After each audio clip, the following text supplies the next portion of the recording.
प्यारे बच्चों, आज की इस हिंदी कक्षा में आपका स्वागत है। आज हम पढ़ेंगे वसंत भाग 2 में संकलित पाठ 5 मिठाई वाला। आप लोगों ने फेरी वाला देखा होगा। फेरी वाले किसे कहते हैं पता है? जो गली मोहल्ले में सामान बेचता है, अपने सामान को बेचने के लिए विभिन्न प्रकार के स्वर में आवाज लगाता है, लोगों को अपनी बात अपने सामान के विषय में बतलाता है और लोग उसे देखते हैं। उसकी आवाज़ सुनकर औरतें घर से बाहर निकल आती हैं। जो पुरुष हैं वो रुक जाते हैं, उसकी तरफ देखने लगते हैं और जो खरीदने के इच्छुक होते हैं वे उसके सामान को खरीदने लगते हैं। इस तरह से फेरी वाले जो कि सब्जी बेचते हैं, कपड़े बेचते हैं, खिलौने बेचते हैं, गुब्बारे बेचते हैं और भी कई तरह के सामान बेचने वाले होते हैं। फेरी वाला इन्हें इसलिए कहा जाता है क्योंकि फेरी यानी घूम घूम कर ये अपने सामान को बेचते हैं। इस पाठ में ऐसे ही एक फेरी वाला है जिसे मिठाई वाला कहा गया है, लेकिन वह मिठाई बेचता है, मुरली बेचता है और खिलौने बेचता है। और वह समय समय पर इन चीज़ों को बेचने के लिए एक नगर में पहुंचता है और वहाँ के सारी गलियों में घूम घूम कर अपने सामान को बेचता है। इस पाठ में प्रमुख पात्र 5 हैं। मिठाई वाला जो इस कहानी का केंद्र बिंदु है, इसके बाद रोहिणी है जो विजय बाबू की पत्नी है, विजय बहादुर बाबू जो एक संभ्रांत व्यक्ति हैं, दादी जो विजय बाबू की दादी है और बच्चे जो विजय बाबू के बच्चे चुन्नू मुन्नू हैं और साथ ही साथ नगर के भी गली के भी छोटे छोटे बच्चे हैं जो खिलौने वाले से खिलौने, मुरली और मिठाई समय समय पर खरीदने के लिए उसे घेर लिया करते हैं। मुरली वाला मिठाई वाला जो मुरली भी बेचता है, खिलौने भी बेचता है, यह सरल स्वभाव का व्यक्ति है। इसका पूरा परिवार समाप्त हो गया है। इसकी पत्नी, इसके 2 बच्चे अब नहीं रहे। यह धनाढ्य व्यक्ति रहा है, लेकिन अब उसका परिवार समाप्त हो जाने के कारण वह अपने छोटे छोटे बच्चों को नगर के बच्चों में यानी दूसरे बच्चों में खोजता है। उसे ऐसा लगता है कि उसके जो बच्चे हैं वे मर गए हैं, लेकिन कहीं न कहीं बच्चों के रूप में जन्मे होंगे। और जो बच्चों को अपने आसपास पाता है और जिन बच्चों को वो मिठाई देता है, खिलौने देता है, मुरली देता है, उन्हीं बच्चों में वह अपने बच्चों को खोजता है, अपने बच्चों को देखता है और सारे बच्चों को प्रसन्न देकर, खुश देखकर उसे ऐसा लगता है कि उसके बच्चे भी इनमें कहीं न कहीं जन्मे होंगे, इन्हीं में कहीं न कहीं कोई होंगे और वे भी प्रसन्न हो रहे होंगे, वे भी खुश हो रहे होंगे। और इस तरह से वह अपने आप को सांत्वना देता है और इससे उसे संतोष मिलता है, शांति मिलती है, सुख मिलता है।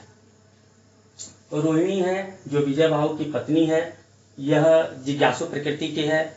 मुरली वाले की आवाज़ सुनकर और उसके बच्चों को बहलाने वाला मुरली वाला, बच्चों को बहलाने वाला मिठाई वाला, बच्चों को बहलाने वाला खिलौने वाला, इन मधुर स्वरों को सुनकर इसके प्रति जिज्ञासु भाव से भर जाती है। वह इसके विषय में सोचती है और चाहती है कि यह कौन है जो इस तरह से बच्चों के साथ घुल मिलकर बातें करता है, इतने मधुर स्वर में अपने खिलौनों को, मुरली को और मिठाई को बेचता है। और बीच बीच में 6 महीने 8 महीने के अंतराल में यह आता है। वह उसके विषय में जानना चाहती है और उसके विषय में जब उसे जानकारी मिल जाती है कि इसका भी कभी एक सुखी परिवार हुआ करता था, यह भी अपने नगर का प्रतिष्ठित व्यक्ति था, सारी सुख सुविधाएं इसके पास मौजूद थी, लेकिन समय का चक्र चला और उसका सारा परिवार समाप्त हो गया और वह अपने बच्चों को खोजने के लिए इस तरह से सामान बेच रहा है, बच्चों के आसपास रहता है, बच्चों को सुखी देखकर, खुश देखकर वो भी सुखी होता है, खुश होता है, तो ये भी भावुक होती है। विजय बाबू जो एक संभ्रांत व्यक्ति हैं, इनके द्वारा एक ऐसे ग्राहक के विषय में बताया गया है कि जो दुकानदार से जितनी भी सस्ती चीज मिले, जितने भी कम दाम में कोई चीज मिले, फिर भी वह यह सोचता है कि दुकानदार हमेशा ही ग्राहक को लूटते हैं। जब मुरली वाला 2 पैसे में मुरली दे रहा होता है तो भी वो ये सोचते हैं कि यह दूसरों को अधिक में दे रहा होगा, मुझे ये सस्ते में देने का ढोंग कर रहा है और मेरे ऊपर एहसान कर रहा है। इस तरह से ये विजय बाबू एक ऐसे ग्राहक के रूप में है। यहाँ तक कि मिठाई वाला मुरली बेचते समय इनसे कहता भी है कि ग्राहकों का यह दस्तूर है कि दुकानदार जितना भी घाटा सह के सामान अगर बेचे तो ग्राहक ये सोचते हैं कि दुकानदार हमें लूट रहा है। दादी जो विजय बाबू की दादी हैं और ये मोल भाव करने में तेज है। जब मिठाई वाला कहता है कि मैं 1 पैसे में 16 मिठाइयाँ दूंगा, तब वह कहती है कि 25 दे दे भाई। इसके बाद जब वो कहता है कि इतना मैं नहीं दे सकूंगा और 4 पैसे की मिठाई लेने के लिए जब रोहिणी कहती है, तब दादी कहती है कि ठीक है 25 नहीं तो 20 ही दे दे। इस तरह से मोल भाव करने वाली महिला है और मिठाई वाले पर खुश भी होती है। और बच्चे हैं जो छोटे मोटे बच्चे हैं, नन्हे मुन्ने बच्चे हैं, जब खिलौने लेकर आता है, मिठाई लेकर आता है और मुरली लेकर आता है तो बच्चे उसे घेर लेते हैं और अपनी तोतली आवाज़ में उससे मुरली मांगते हैं, मिठाई मांगते हैं, खिलौने मांगते हैं और अपनी मन इच्छित वस्तु को पाकर बड़े प्रसन्न होते हैं, खुश होते हैं। इस कहानी के कहानीकार हैं भगवती प्रसाद वाजपेयी जी। वाजपेयी जी ने इस कहानी के माध्यम से यह बताने की कोशिश की है कि व्यक्ति के जीवन में यदि कोई विकट परिस्थिति आ जाए तो व्यक्ति को कभी टूटना नहीं चाहिए, बल्कि उसी परिस्थिति में खुश होने का उपाय सोचना चाहिए, जैसा कि ये खिलौने वाला करता है। मिठाई वाले की कथा वस्तु शुरू होती है जब वह खिलौने लेकर आता है और अपने मधुर स्वर में गा गाकर खिलौने बेचता है। बच्चों को बहलाने वाला खिलौने वाला, उसके उस मादक स्वर को, मधुर स्वर को सुनकर सभी बड़े प्रसन्न होते हैं। स्त्रियां घर से बाहर निकल आती हैं, आने जाने वाले पुरुष उसकी तरफ देखने लगते हैं और गली मोहल्ले में खेलने वाले छोटे छोटे बच्चे उसे आकर घेर लेते हैं और अपनी तोतली भाषा में उससे खिलौने मांगते हैं और वह सबको मन इच्छित खिलौने देता है और सभी बच्चों को प्रसन्न कर देता है। इसके बाद विजय बाबू के 2 बच्चे हैं, चुन्नू और मुन्नू, वे भी उससे 2 खिलौने लेकर घर आते हैं। तब उनकी माँ रोहिणी अपने दोनों बच्चों के हाथ में खिलौने देखकर पूछती है, तेरे खिलौने कितने मिले? तब ये दोनों कहते हैं कि 2 पैसे मिले। तब वो आश्चर्यचकित हो जाती है कि 2 पैसे में इतना सस्ता खिलौना कौन देता है, इससे उस खिलौने वाले को कुछ लाभ भी होता होगा। फिर वो उस खिलौने वाले के विषय में सोचने लग जाती है और खिलौने वाले की वो आवाज़, मधुर आवाज़ वो सुनती रहती है, जो वो गली मोहल्ले से गुजरते समय बच्चों को बहलाने वाला, खिलौने वाला गाते हुए वो आगे बढ़ता रहता है। फिर 6 महीने बीत जाते हैं, लोग आपस में बातचीत करते हैं कि अरे एक मुरली वाला नगर में आया है जो मुरली को बजाकर मुरली बेचता है और वह मुरली बजाने में उस्ताद है। वह इस तरह से मुरली बजाता है कि सभी मुग्ध होकर उसके मुरली की तान को सुनने लगते हैं और बेचता भी है केवल 2-2 पैसे में मुरली। अरे इतने पैसे में कहीं उसको लाभ होता होगा? किस तरह से वो मतलब ये मुरली बेच रहा है, उसकी लागत भी तो नहीं निकल पाती होगी। आपस में लोग इस तरह से बातें करते रहते हैं। कुछ लोग बोलते हैं कि कहीं वह खिलौने वाला तो नहीं है, तो दूसरा बोलता है अरे खिलौने वाला, क्या वो कभी खिलौने भी बेचने यहाँ आया है? तब पहला व्यक्ति बोलता है हाँ, ये खिलौने बेचने यहाँ आया है।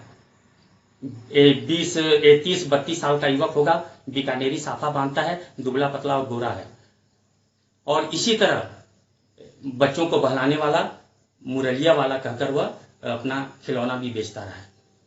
इस तरह से लोग आपस में उस मुरली वाले के विषय में चर्चा करने लगते हैं।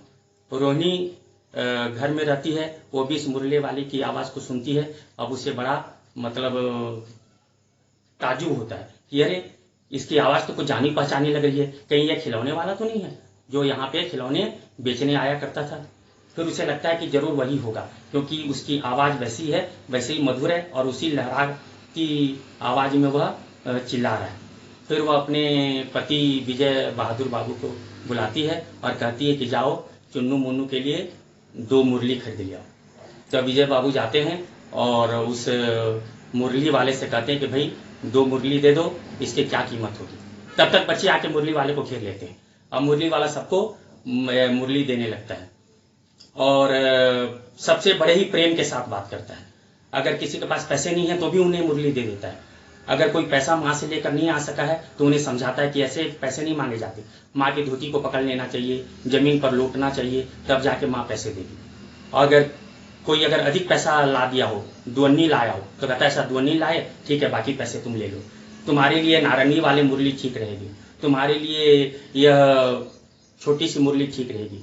और इस तरह से सब बच्चों को मुरली दिखा दिखा के, और जो बच्चा जिस मुरली को पसंद करता था उस मुरली को वो उस बच्चे को दे रहा था, बेच रहा था। और बच्चे बड़े खुश हो रहे थे, और बच्चों को खुश देखकर वह मुरली वाला भी बड़ा खुश हो रहा था और गदगद हो जा रहा था। ऐसे समय में विजय बाबू जाते हैं और उससे मुरली के दाम के विषय में पूछते हैं। तब वो कहता है कि बाबू साहब, ये मुरली तो 3-3 पैसे की है, लेकिन मैं आपको 2-2 पैसे में दे दूंगा।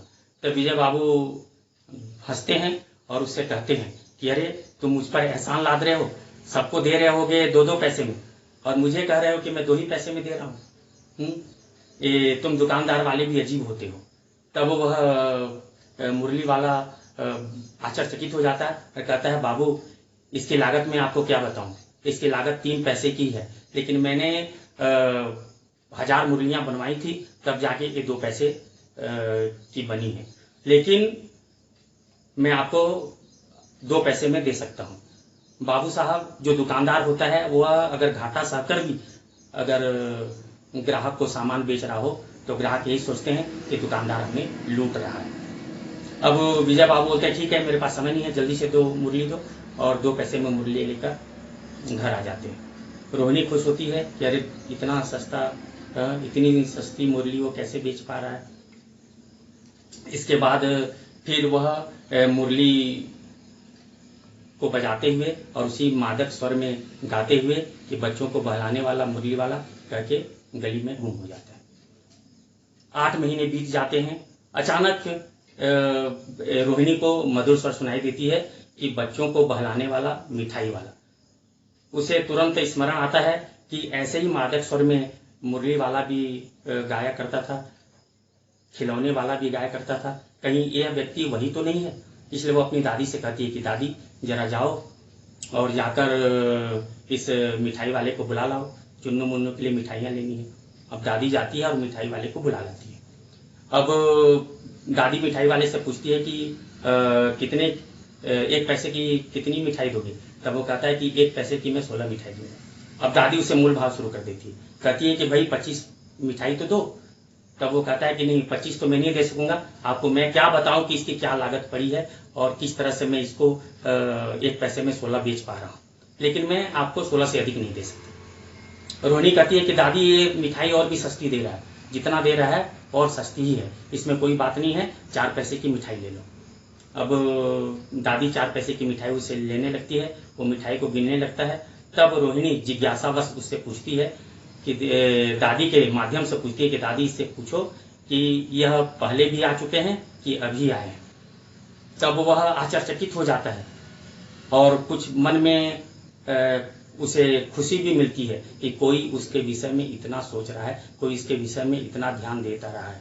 इसलिए वह कहता है कि नहीं, मैं इससे पहले मुरली भी बेचा करता था, उसके पहले खिलौने भी बेचा करता था, यानी खिलौने और मुरली में यहाँ आकर बेचता रहा हूँ और अभी मैं ये मिठाई लेकर आया हूँ।